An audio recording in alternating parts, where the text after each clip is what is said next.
हाय, hello, हाय हाय, केम छो, how are you, कैसे हैं आप सब। आशा करता हूँ आप सब मस्त हैं, मैं भी बहुत मस्त हूँ।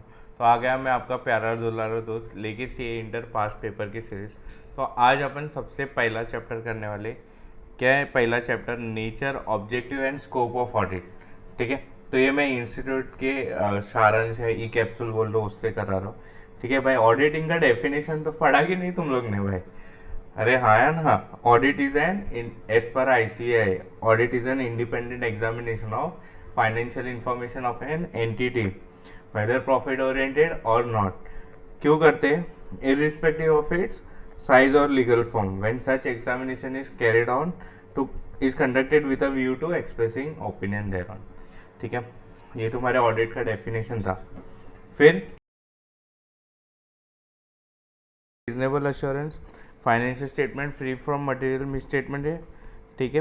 फिर communicate as required by SA और रिपोर्ट ऑन एफएस। ठीक है। अच्छा, फिर स्कोप ऑफ ऑडिट क्या क्या है भाई? To to form an opinion, auditor should be satisfied that the accounting information is reliable and sufficient to for basis of preparation of financial statement. फिर all aspects of enterprise to be covered in audit. फिर in forming his opinion, auditor should also decide whether relevant information is properly disclosed in financial statement. The auditor is not expected to perform his duties which fall outside the scope of his competence or constraints on scope of audit that impair auditor's ability to express an unqualified opinion should be set out in his report. अच्छा, ये read करवाया भाई, ये सब general knowledge के question है। Expects to be covered in audit. एक minute lag हुआ ना, एक मिनट। अभी ठीक है। क्या क्या था इसमें? रिलायबल इंफॉर्मेशन लेना है, ऑल एक्सपेक्ट कवर करना है। फिर क्या बोलते हैं वो, उसके कॉम्पिटेंस मतलब he is not expected to perform which fall outside is competence और ऑल कंसेंट कंसिडर करना है। अभी नेक्स्ट क्वेश्चन क्या है? Expects to be covered in audit क्या क्या है भाई? Examination of system of accounting and internal control. फिर verification and authenticity and validation of transaction, comparison of items of financial statement, verification of title and existence and value of assets, verification of liabilities, checking the result shown in P&L account and reporting to appropriate person या body।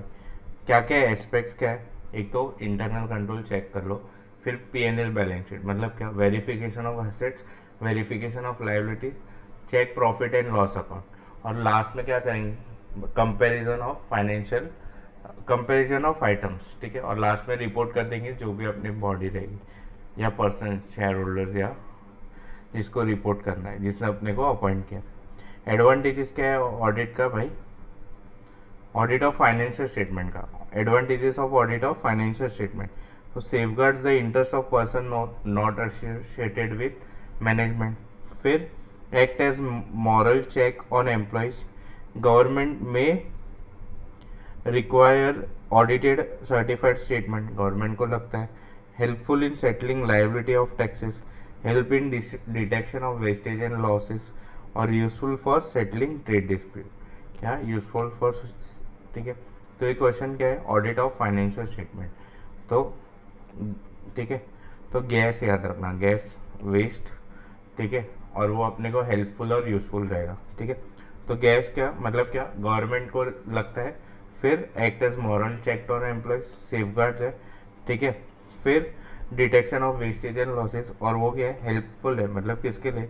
Setting disputes of liability of taxes, और useful है for settling disputes. ठीक है। Inherent limitations of audit ऐसे 200 में covered है। क्या 3 point है? Nature of financial reporting, nature of audit procedure, फिर टाइमलाइननेस ऑफ बेनिफिट एंड कॉस्ट, और एक अदर पॉइंट्स। क्या? Other matters. ठीक है। नेचर ऑफ फाइनेंशियल रिपोर्टिंग में क्या मेन क्या है भाई? मैनेजमेंट का जजमेंट इन्वॉल्व होता है। नेचर ऑफ ऑडिट प्रोसीजर में क्या है? उसमें क्या होता है? मैनेजमेंट या अदर जानबूझ के तुमको इंटेंशनली और unintentionally does not provide complete information. होता है कि नहीं तुम्हारे साथ ऐसा? फिर फ्रॉड में involve sophisticated and carefully organise schemes. ठीक है, जानबूझ के क्या होता है? Audit is not an official investigation, into alleged wrongdoing, मैं इन्वेस्टिगेशन नहीं कर रहे, ऑडिट कर रहे, रीजनेबल अश्योरेंस। फिर ये पॉइंट क्या, टाइमलाइन, मतलब क्या, ऑडिट अपना जो क्लाइंट है वो सोचता है कि अपन कम टाइम में ऑडिट करके दे उसको, और वो कॉस्ट भी कम देगा, फीस भी कम देगा। भाई ज़्यादा ही एक्सपेक्ट कर रहे हो। चलो, फिर other matters that affect limitation, एक तो हो गया फ्रॉड, ठीक है, फिर non compliance with law and regulation, फिर रिलेटेड पार्टी ट्रांजेक्शन का एग्जिस्टेंस होना, और future events conditions that may cast to cease going concern. तो देखो 240, 250, 550, 570, तो 240 में 10 ऐड किया तो 250, और 550 में 20 ऐड किया तो 570। क्या है, 240, 250, 550, 570।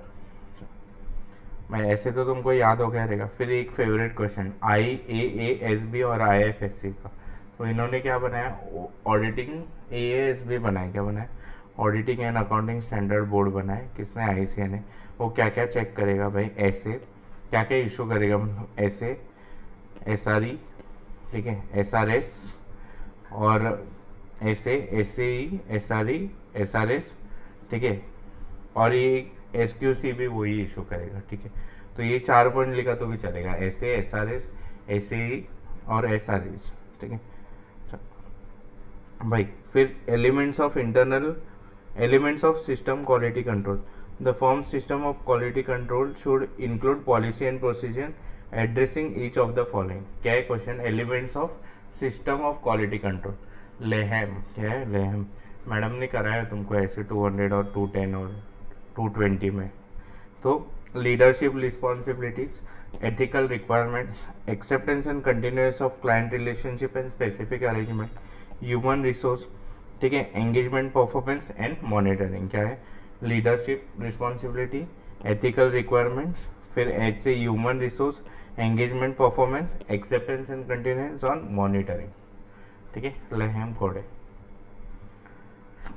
फिर दूसरा क्या है भाई, relationship of audit with other disciplines, तो जो भी सब्जेक्ट्स का नाम आता है उसको ऑडिट से रिलेट कर देना, audit with law, audit with economics, audit with behavioural science, audit with statistics and mathematics, audit with data process, audit with FM, audit with production, ठीक है, ये इंपॉर्टेंट है, ऑडिट अकाउंट्स, FM, इको और max,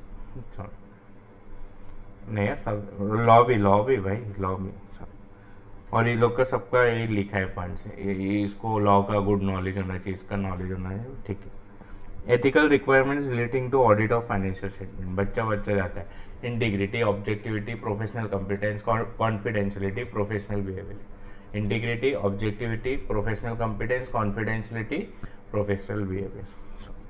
फिर the auditor should be independent of entity subject to audit. The code prescribes independence as both independence in mind and independence in appearance, ठीक है। फिर human resources, the firm should establish policies and procedures designed to address the following personal issues। क्या क्या personal, human resource में तुम लोग ही सोचो क्या पॉइंट आएगा, recruitment, capabilities, recruitment, performance evaluation, capabilities, competence, career development, promotion, compensation, estimation of personal needs, ठीक है। तो recruitment, performance evaluation, capabilities, competence, career development, promotion, compensation, estimation of personal needs, ठीक है। और लास्ट पॉइंट क्या है, monitoring. क्या last point क्या है, monitoring. The purpose of monitoring compliance with quality control policies and procedures is to provide, क्या is to provide an evaluation of, तो monitoring of quality control policy and procedures अपने को क्या provide करेंगे, तो adherence to professional standard and legal regulatory requirements. फिर quality control system, firms quality control policy and procedures वो appropriately apply हुए कि नहीं, और लास्ट में क्या है, फॉलो। तो 4 पॉइंट के, adherence to professional standard, quality control system, quality control policy procedure, ठीक है, और फॉलो अप। क्या adherence to professional standard, quality control system, ठीक है, क्वालिटी कंट्रोल पॉलिसी प्रोसीजर और फॉलो अप। इधर अपना फर्स्ट चैप्टर होता है खत्म।